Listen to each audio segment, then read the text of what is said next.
Hello বন্ধুরা, কেমন আছেন সবাই? আজ হাজির হলাম হেলদি আর টেস্টি পরোটা রেসিপি নিয়ে। আজ বানিয়ে দেখাবো গাজরের পরোটা। পরোটা তো অনেক খেয়েছেন, এইভাবে একবার গাজরের পরোটা বানিয়ে দেখুন। বাচ্চা থেকে বয়স্ক সকলেই খুব পছন্দ করবে। প্রথমে 250 গ্রাম গাজর খোসা ছাড়িয়ে ধুয়ে নিয়েছি, তারপর স্লাইস করে কেটে নিলাম। এখন গাজরটা সিদ্ধ করে নিচ্ছি। তার জন্য প্যানে কেটে রাখা গাজরগুলো দিয়ে অল্প একটু জল দিয়ে দিলাম। তারপর ঢাকা দিয়ে মিনিট 5 ফুটিয়ে নিলাম। সিদ্ধ হয়ে গেছে। এখন একটু ঠান্ডা করে ব্লেন্ড করে নেব। ব্লেন্ড করা গাজরটা একটা মাঝারি সাইজের বলে ঢেলে নিলাম। আর এর সাথে দিয়ে দেব 2টো ডিম, 1 চা চামচ লবণ, 1/2 চা চামচ কালো গোলমরিচ গুঁড়ো আর সামান্য একটু চিলি ফ্লেক্স। এখন সব কিছু ভালো করে মিশিয়ে নিতে হবে। মেশানো হয়ে গেলে দিয়ে দেব 1 কাপ ময়দা।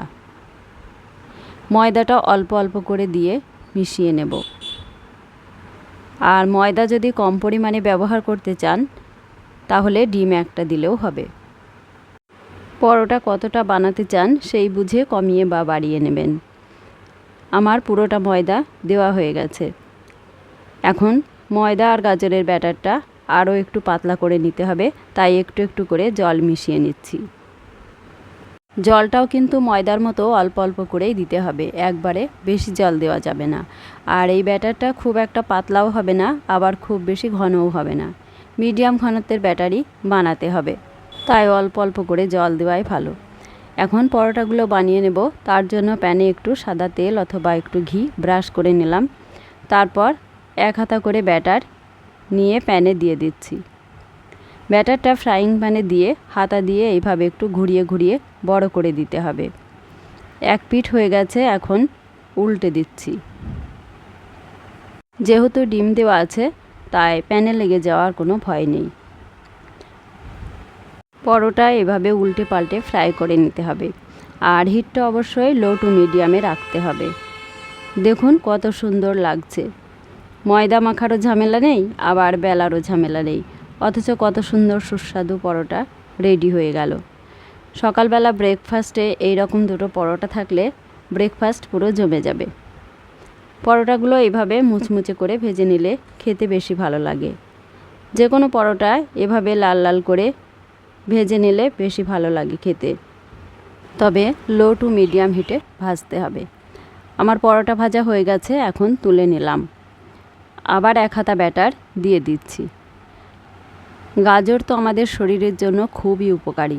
গাজর আমরা কম বেশি সকলেই খেয়ে থাকি, কিন্তু বাচ্চারা তো গাজর খেতে চাইবে না। তো গাজর দিয়ে এইভাবে পরোটা বানিয়ে দিন, আনন্দ করে কিন্তু খেয়ে নেবে। এই পরোটা দিয়ে ব্রেকফাস্ট বা ডিনার করে নিতে পারেন, আর টিফিনও সারতে পারেন। আর বাচ্চা হোক বা বয়স্ক সকলেই কিন্তু তৃপ্তি করে খাবে। আর পরোটা বা রুটি তো আমরা প্রায়ই খেয়ে থাকি, একইভাবে না খেয়ে একটু স্বাদ বদল হলে কিন্তু বেশ ভালোই লাগে। রোজ রোজ একঘেয়েমি খাবার ভালো লাগে না। আর গাজরের এই পরোটা বানাতে কিন্তু বেশি তেল বা বেশি ঘি কিছুই লাগে না। সামান্য একটু ঘি হলেই ভাজা হয়ে যায়। একইভাবে সবগুলো পরোটা ভেজে নিতে হবে। পরোটাটা শুধুই খেতে ভালো লাগে, তবে টমেটো সস দিয়ে খেলে কিন্তু অপূর্ব লাগে। পরোটাগুলো এত সুন্দর নরম হয়েছে, আর একটাও ছিঁড়ে যায়নি, আর সবগুলোই গোল গোল হয়েছে। হাত দিয়ে চাপ দিলেও কিন্তু আবারও সমান হয়ে যাচ্ছে। গাজরের পরোটা বেশ একটু মিষ্টি মিষ্টি লাগে, এতে আর আলাদা করে চিনি দেওয়ার প্রয়োজন নেই। পরোটাটা একবার হলেও বাড়িতে বানান আর খেয়ে দেখুন কত সুন্দর লাগে। রেসিপিটা ভালো লাগলে চ্যানেলটা সাবস্ক্রাইব করে পাশে থাকার অনুরোধ রইল।